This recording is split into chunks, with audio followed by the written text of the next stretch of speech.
Hello then guys, welcome back to another video. It's currently Saturday. As you know, been having some problems with the Subaru. A ticking noise coming from somewhere around the left-hand side cylinder head, so passenger side. As you know, I sort of bodged the exhaust manifold the other day, or last week. I've started the car up since then, on the Monday, and to be honest, it had done nothing but make the blow worse. So I ordered the composite gaskets, and I fitted those on Wednesday, and lo and behold, since Wednesday, the problem has gone. So we still got some little ticky-tappy noises, but I think that they are the exhaust manifold still actually blowing a bit. So what I'm going to do, Lee's had another look at the manifold and he's got a bit of a plan for how he might be able to rig it up on the mill so that we can face the manifold and get a new mating surface. And then it'll be another set of gaskets and do it all again. It's actually not too bad of a job to get the manifold off. So yeah. I mean, you can see it out there. I've been driving it since Wednesday and it's been driving lovely. So I'll go and start it up. Like I say, you will still notice some ticking noise, but I think that is the manifold blowing. So yeah, let's fire it up.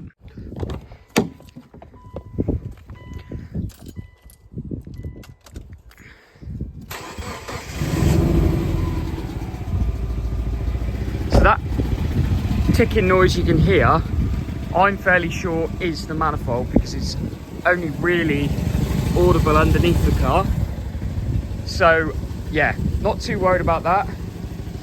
I will properly sort that out when I get the manifold faced.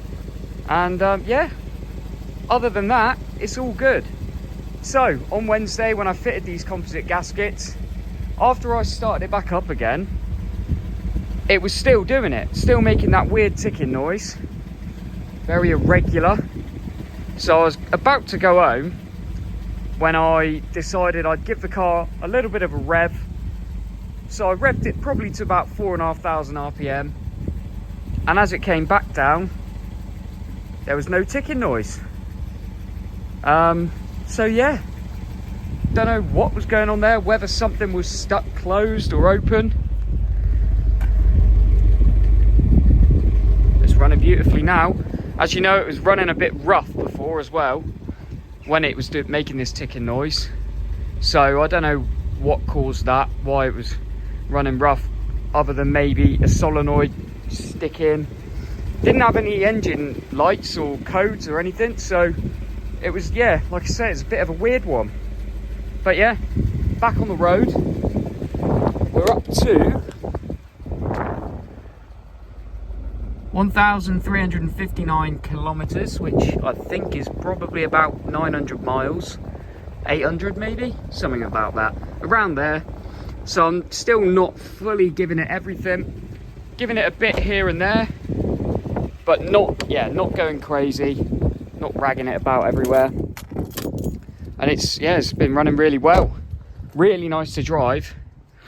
And whilst we were trying to diagnose this problem, I did actually fix a boost leak, well, a potential boost leak. And since sort of driving it again, I would have said it feels a bit more punchy than it did. So maybe it was leaking a bit of boost. But yeah, we're getting there. It's really on its way now. Gonna get this exhaust manifold blow completely sorted. And then once I'm, fairly certain that there's nothing else that needs sorting, I'm going to get it up to Duncan at Race Dynamics. Going to get it booked in with him for a remap. And yeah, see what power we can make safely. I'm hoping for around 300. I'm not, you shouldn't chase the numbers. And I'm not going to chase numbers. But about there would be nice. 280, 290, something like that. These engines, the EJ20X, from standard, they're 270 brake, but they're 9.5 to 1. When I rebuilt it, you can't get the 9.5 to 1 pistons, or not very easily, or you have to use like a long rod type setup to up the compression. So I'm probably running about, with the sort of surface, resurfacing of the heads in the block, we're probably talking about 8.7 to 1, around there. We didn't work it out properly, but we used 8.5 to 1 pistons, took a little bit off the head face and the block face. So yeah, I don't know, 8.7 is a guess. It's around that, in that region. So yeah, we'll see. We got the IHI VF38 hybrid turbo on there, forged pistons, forged rods, and other than that, it's all standard really. Race bearings. We got an uprated fuel pump, which may help us. Obviously, the 550cc Nismo injectors, which are standard for this car. They're just commonly used on Nissans, which I talked about in a previous video. But I think some people thought I was saying they'd been swapped from a Nissan into this. So yeah, it's a good base, I would have said. You know, got some potential there with the car. Yeah, as I say, I'm not going to chase numbers at all. I don't want to be, thinking I need 300, I need over. I just want a reliable or a safe map that's gonna, it's gonna make the car fairly punchy, fairly swift. So yeah, I'm pretty happy. I've just tried to wash it, but to be honest, I've probably made it worse. It doesn't help that it's sat right in the sun there, so as soon as you put the soap on there, it just dries. So I'm going to go and wash it properly at a jet wash, because I haven't got a pressure washer here, which ain't ideal. So yeah, going to go and do that. And then I'm going to go and meet up with one of my mates who's got a Honda Civic Type R. So yeah, we're just going to go and take a couple of pictures of the cars and get a coffee or something. So I might be able to get a little bit with his Civic, if he doesn't mind me filming it. But yeah, I shall check in with you in a bit, guys. So then, it's currently half time of the England game, which I'm sure a lot of you are watching, and by now you'll know the result of. But I am here at my parents' holiday let in Woolacombe. I've been staying here this week as it's empty. They let me do that as a bit of a sort of a product testing, I suppose, and just to, well, it's a little bit of a holiday for me while I'm here. It's nice to be in Woolacombe. But yeah, so been out in the car, been and seen my friend Curtis.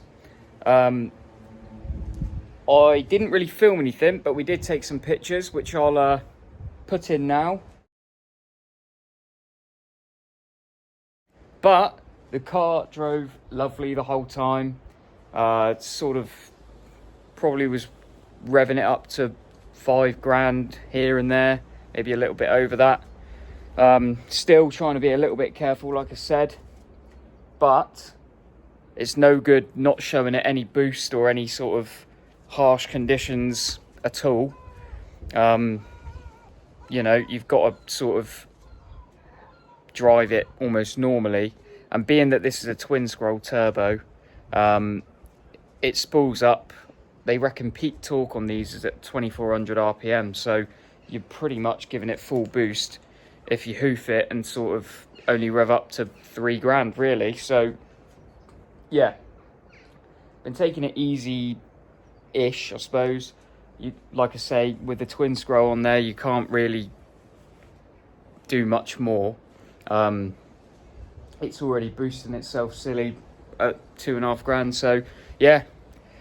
But it's a great driving car. I really enjoy having it, and actually I think, being that it's so practical, it's probably one of my favourite things about it. Room for all my stuff if I need to get it in there.